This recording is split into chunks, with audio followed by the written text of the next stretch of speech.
Olá, ouvintes e leitores, sejam bem-vindos ao Diário de Leitura, o programa do Ictus Podcast, onde a gente comenta capítulo a capítulo a leitura de livros maravilhosos. Todos os áudios apresentados aqui no Diário de Leitura foram originalmente postados no nosso canal de leitura coletiva lá no Telegram. Se você quiser acompanhar a leitura que a gente está fazendo agora, basta você acessar o link t.me/Clube Ictus. É claro que você tem que ter o aplicativo Telegram instalado também. A participação é gratuita, pode ficar tranquilo. Sem mais delongas, fique agora com os comentários de mais um trecho do livro Grande Sertão Veredas, de João Guimarães Rosa.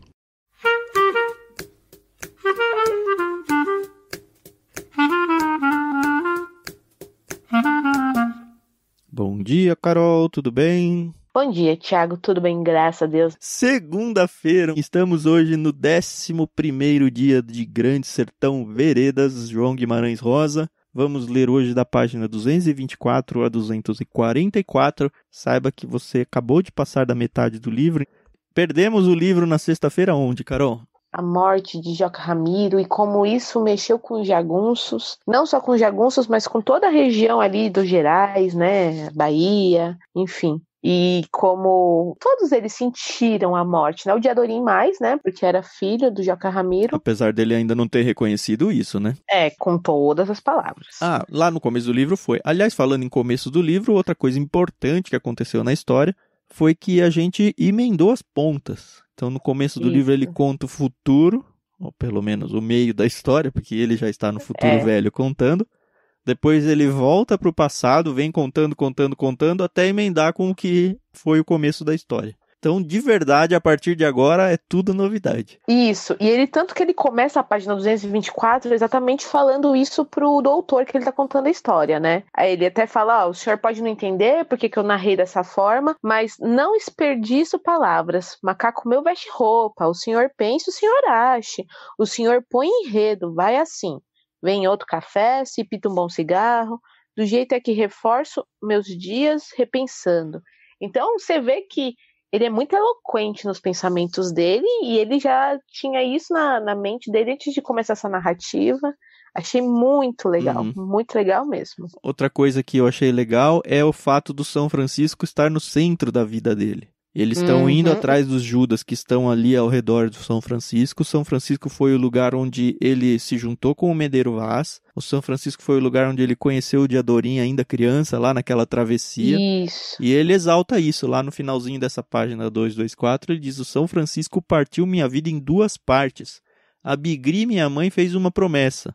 Isso aí foi importante porque a promessa dela que fez com que ele fosse mendigar lá no porto e conhecesse o Diadorim. Verdade. Meu padrinho Celorico Mendes teve de ir comprar arroz em algum lugar por morte de minha mãe, que foi por causa disso que ele encontrou o Diadorim ali. O Medeiro Vaz reinou depois de queimar sua casa de fazenda. E aí ele vai relatando várias e várias coisas que ele já contou na história. Isso. E que todas elas, de alguma forma, estão circundando aí o São Francisco. E assim, é bom para nós como leitores, porque a gente vai meio que também se relembrando, né? De tudo que aconteceu, a gente vai lembrando de tudo que a gente já leu até esse ponto, né? Então ele fala sobre a Nhorinhá, a filha da Ana dos Usa. Ele fala sobre esse Clemem. Então, eu gostei, porque ele dá uma relembrada assim bem rápida das coisas, e aí você fala, é verdade, já tinha esquecido de fulano, ciclano. Se tem uma quebra de capítulo ou de sessão, é exatamente aqui nesse meio de livro, né? E obviamente ele fala da Otacília, né? E ele ainda fala assim, Otacília era como se para mim ela estivesse no camarim do Santíssimo. Isso tudo desenhando ali o São Francisco, né? Que é um rio muito importante para o nosso país até hoje, né? Sim. E uma coisa que eu percebi nesse início de livro aqui é essa pergunta crucial para a vida dele, né? E isso aí ele vai permeando ao longo do livro todo, né? Se a vida de fato é só uma sucessão de acontecimentos e o quanto de verdade da nossa jornada, e isso cabe a pergunta tanto para o Riobaldo quanto para nós, quanto dessa jornada ela é resultado das coisas que acontecem à nossa volta ou quanto que de fato é coisa que a gente decidiu fazer. Esse início todo ele começa a divagar sobre isso e essa é a pergunta que eu me faço.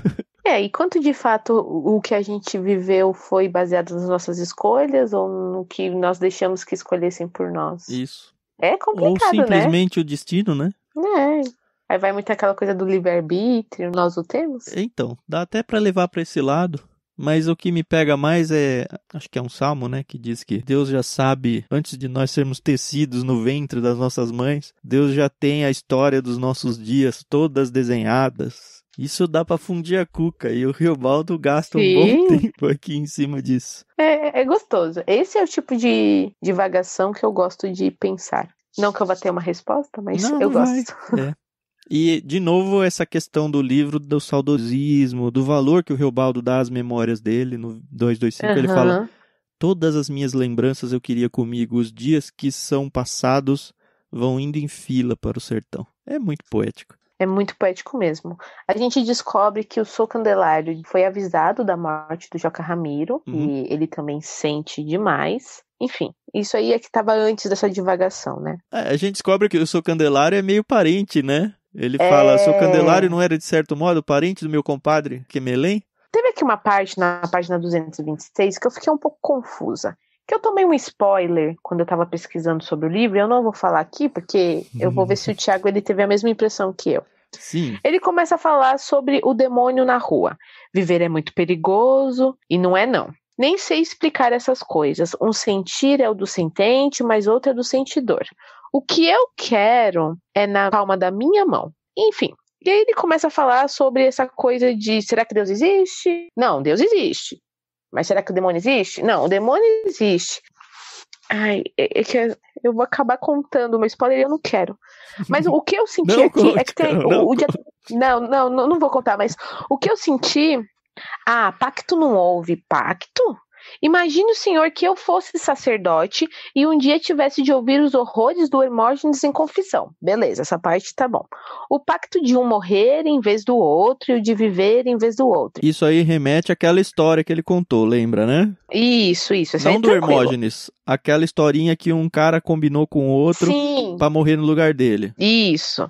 E se eu quiser fazer outro pacto com Deus mesmo, posso? Aí eu fiquei pensando, mas esse eu que ele tá falando, é ele, Riobaldo? Então, eu acho que vai rolar um pacto aí também. Porque eu não tomei grandes spoilers, mas numa entrevista do João Guimarães Rosa, perguntaram pra ele se o Grande Sertão Veredas poderia ser considerado o Fausto do Sertão. Isso. E aí o Guimarães Rosa me dá uma desconversada e tal, mas essa pergunta nunca me saiu da cabeça.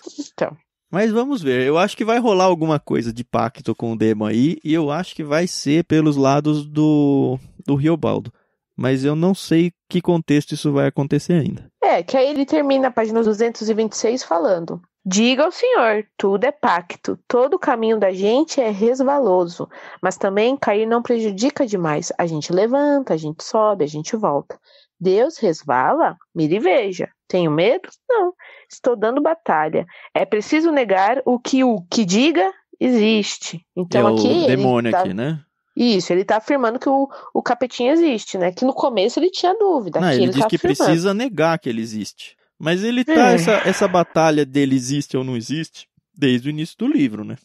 Mas então ele meio que divaga isso e ele fala: voltemos, vamos voltar lá pra nossa história pra gente continuar narrando, né? E aí ele para daquela parte que o Zé Bebelo se renomeia, né? Zé Bebelo Vaz Ramiro, vive o nome, e eles vão atrás do Hermógenes, né? Pelo menos essa é a intenção deles, né? O Riobaldo, ele tá fazendo uma recapitulação da vida dele. E aparentemente ele fez uma decisão que a gente ainda não sabe, que talvez ele se ache errado. Tanto que ele abre essa história falando pro senhor que tá ouvindo ele: agora, no que eu tive culpa e errei, o senhor vai me ouvir. Então ele já reconhece que ele teve culpa e que ele errou em alguma coisa, que a gente vai descobrir porque ele vai contar agora. Ai. E aí eles estão ali no bando do Zé Bebelo, eles chegam num lugar, primeiro que ele narra como que é o dia.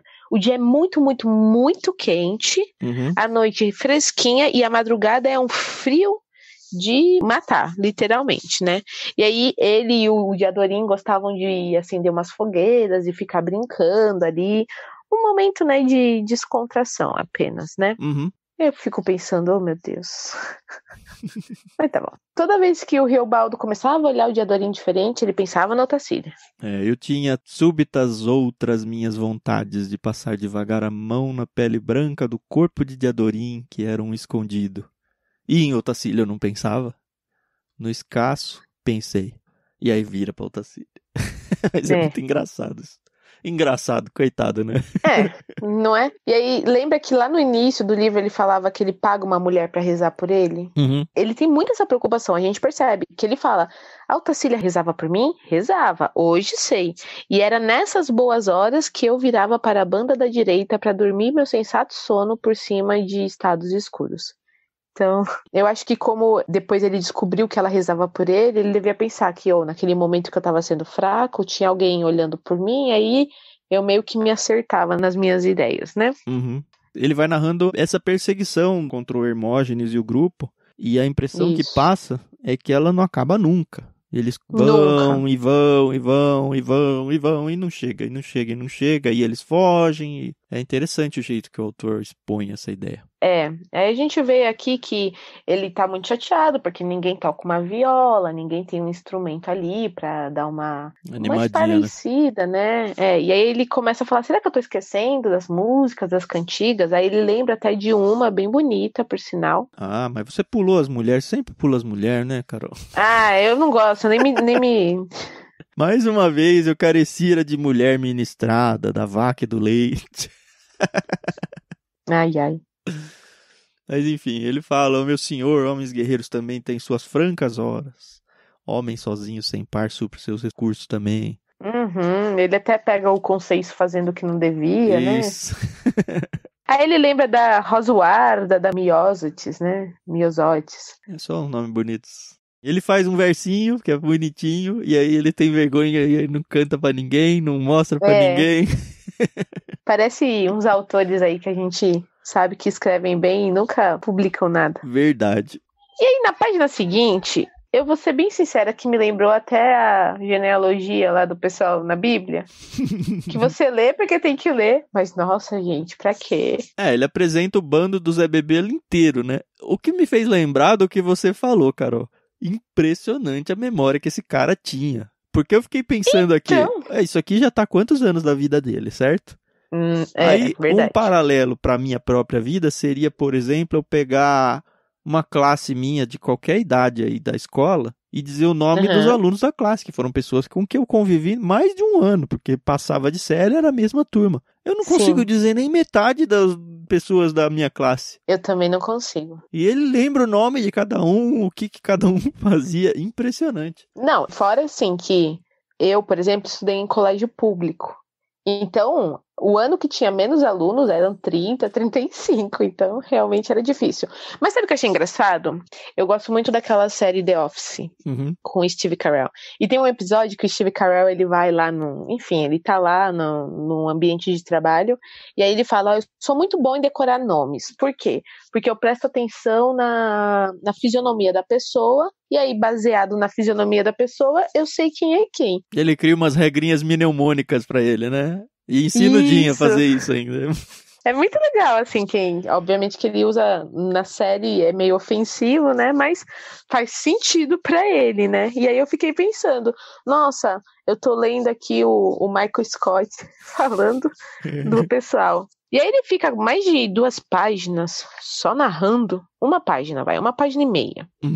E tem um nome que é importante aqui, que é o Raimundo Lé, que eu não conhecia. Pujan Saguara, entendido de curar qualquer doença. Ah, é verdade. E esse cara é importante. Eu tive até que voltar para descobrir se era ele mesmo, porque um pouquinho mais adiante eles estão lá numa guerra, que parece ser uma guerra besta.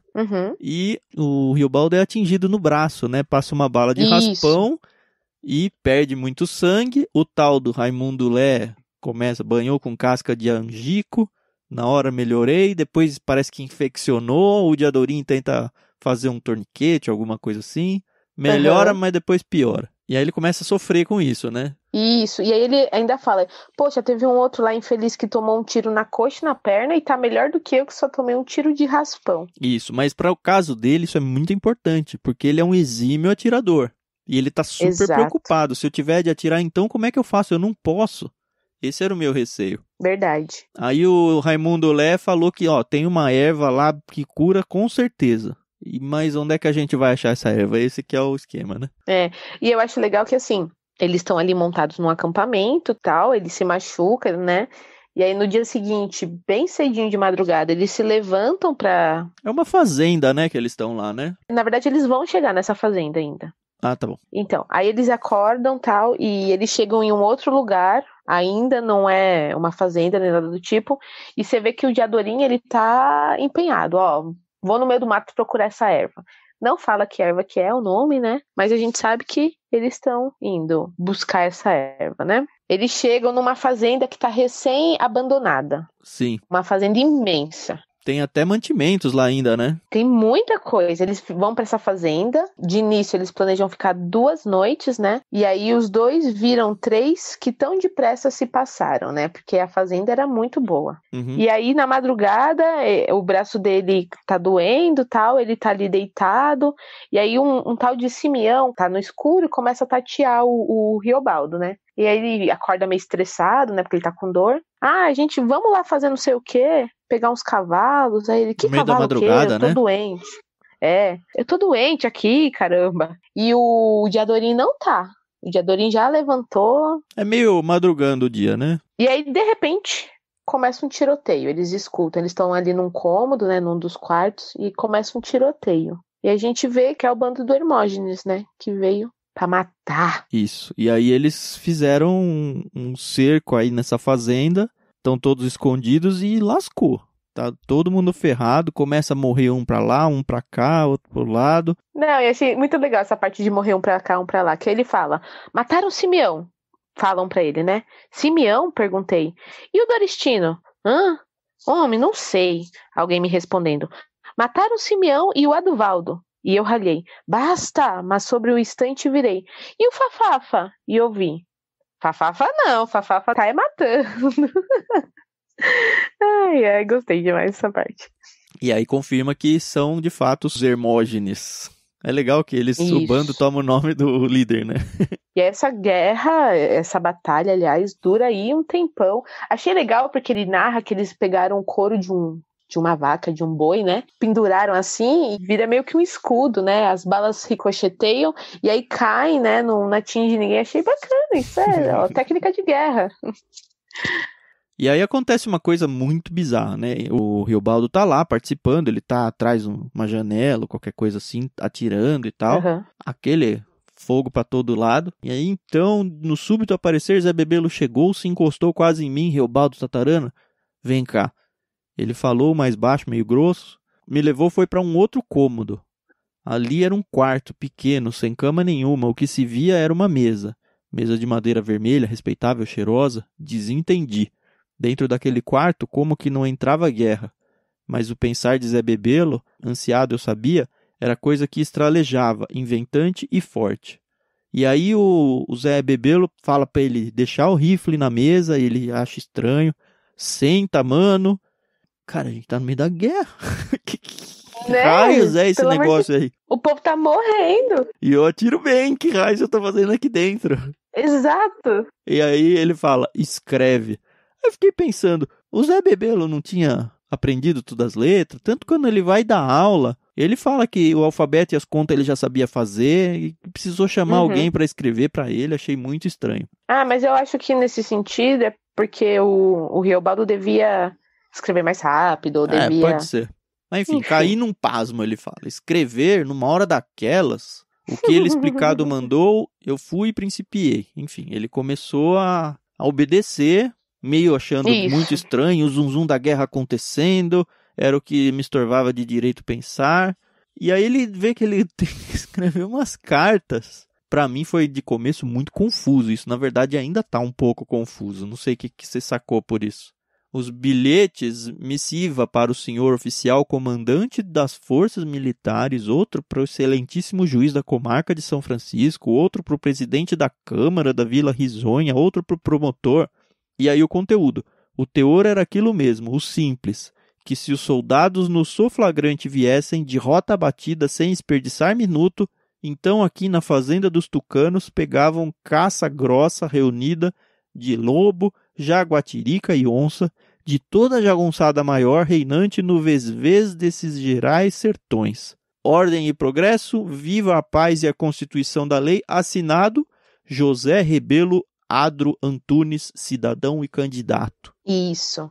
E aí o Riobaldo achei isso muito estranho, né? Nós também, né? Eu não achei tão estranho, porque o Zé Bebelo, desde o início, ele fala que ele quer ser deputado. Uhum. Desde o início, que a Mas gente na hora conhece. que ele é solto, ele fala que já desistiu dessa ideia.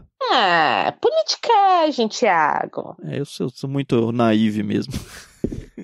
Se o Hermógenes e o Ricardão pagaram lá pros tenentes, coronéis, sei lá, perseguirem o bando do Joca Ramiro, né, o restante do Medeiro Vaz, enfim. Por que o Zé Bebelo não pode estar usando da mesma estratégia? Uhum. Posso estar errada? Posso estar errada, né? Vamos descobrir. Sim. Só que o que a gente sabe é que o Riobaldo ficou muito pé atrás, não só Ele com as ficou cartas. Pé da vida, não? Ficou. Mas também porque o Zé Bebelo assinou como José Rebelo Andro Antunes e não Zé Bebelo Ramiro Vaz. Que era como ele falou que ele passaria a se chamar agora, né? E aí o Riobaldo perde todas as estribeiras aqui e bota ele na parede, né? É. Ele chega e fala aí, por que raios você não tá assinando aí, do jeito certo? Isso. E aí o Zé Bebelo, todo eloquente, todo político, fala, não, é porque eu tô chamando esse povo pra eles virem pegar o bando do Hermógenes, que tá...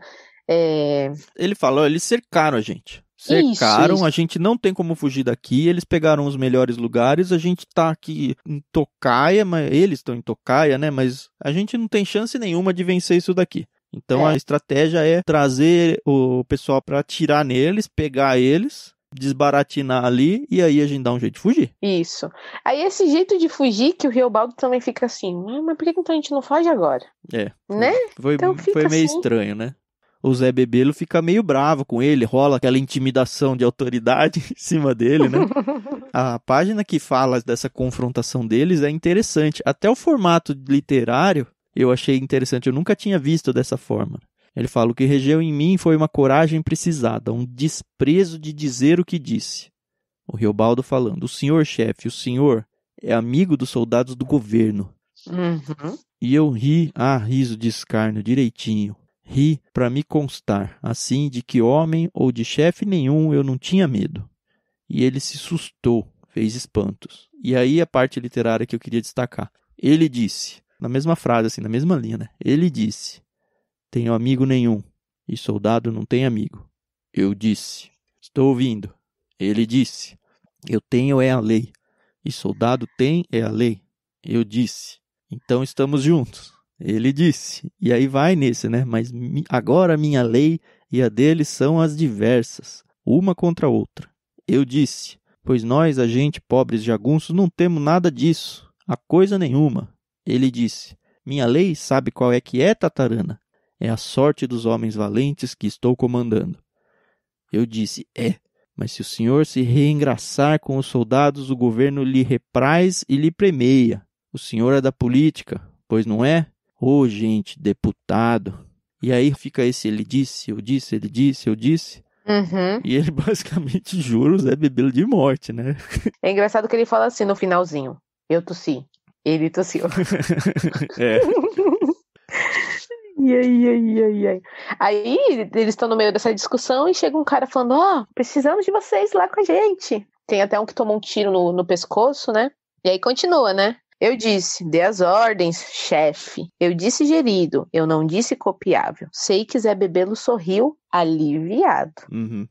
Mas ele fala, se o Zé Bebelo se engraçar, eu não tenho dúvida nenhuma, eu vou matar ele. E como aqui a gente não sabe, a narrativa agora é uma coisa só, né? A gente não sabe realmente o que vai acontecer, né? Não sei onde vai dar, né? Quem que vai ficar vivo. A única coisa que eu sei é que o Riobaldo não morre. Só isso. Verdade.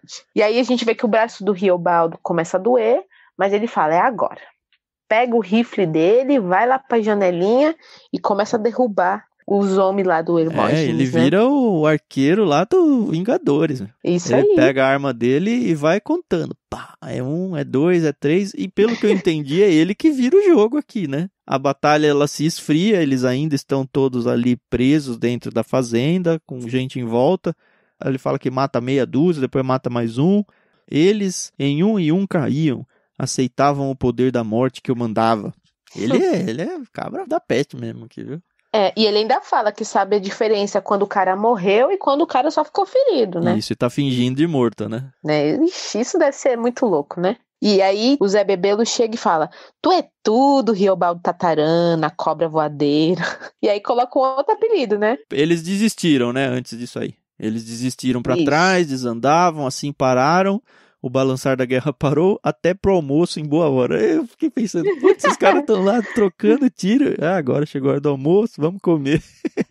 Mesmo quando o Riobaldo acorda de madrugada, ele fala, tô com fome. Mas aí é isso, o que você tava falando, né? O Zé Bebelo elogia ele, né? Até dá um novo apelido. Urutu Branco. Assim é que você devia de se chamar. E amigos somos. A ver, um dia a gente vai entrar juntos no Triunfal na forte cidade de Januária. Então você vê aqui que o Zé Bebelo ele tava tentando, né, se aproximar aí do Riobaldo, porque... político, né? Tudo mentiroso o discurso aqui. Eu não comprei, não. Eu também não. E nem o Riobaldo, né? Ele fala, ao que resposta não dei. Amigo? Eu ali do lado de Zé Bebelo, mas Zé Bebelo não estava do lado de ninguém. Zé Bebelo, cortador de caminhos, amigo? Pensei, eu visse que traindo ele estivesse, ele morria. Morria na mão de um amigo. Jurei calado. E a gente viu também um pouco do Diadorim nesse pedaço, né? Isso. Ele tá ali, que tem uma hora que ele até aparece, mas... mas chega do Diadorim também, né? Já deu, já. Realmente. Enfim, foi essa a leitura do nosso dia de hoje. Vamos ver como é que eles vão sair dessa situação aí, se vão chegar os soldados aí, o exército, para tentar matar o pessoal do Hermógenes. Provavelmente não vão matar o Hermógenes, acho que não vai ser tão fácil assim. E como que eles vão escapar disso daí? E se o Zé Bebelo vai escapar disso daí da mão do próprio Riobaldo aí, vamos ver. Lembrando que o Riobaldo falou, eu errei numa coisa. Ele tá contando a história. E não apareceu ainda qual foi o erro dele. Então, de início eu pensei, será que o fato dele ter escrito as cartas, ele se considerou um traidor? Ou o fato dele ter confrontado o Zé Bebelo? O Zé Bebelo, será que vai custar a vida de alguém? Ou o erro dele vai ser matar o Zé Bebelo mais pra frente? Não sei. E descobrir outras coisas. Enfim, né? Especulando. Passamos da metade. Aí eu fico pensando, gente, ainda vai acontecer tanta coisa. Não vou me apegar a ninguém por enquanto. Porque eu me apeguei a Jaca Ramiro. Eu sabia que ele ia morrer, mas foi muito triste. É isso aí. Tá certo. Amanhã, então, a gente volta. Muito obrigado pela audição até aqui. E sigam com a gente no final desse livro aí, que tá perto, mais ou menos perto do fim. Já estamos mais pro fim do que pro meio. É, isso aí. Agora voltar pra trás demora mais do que chegar no fim. É verdade. Tá certo, pessoal. Então até amanhã, se Deus quiser. Até mais. Tchau, tchau.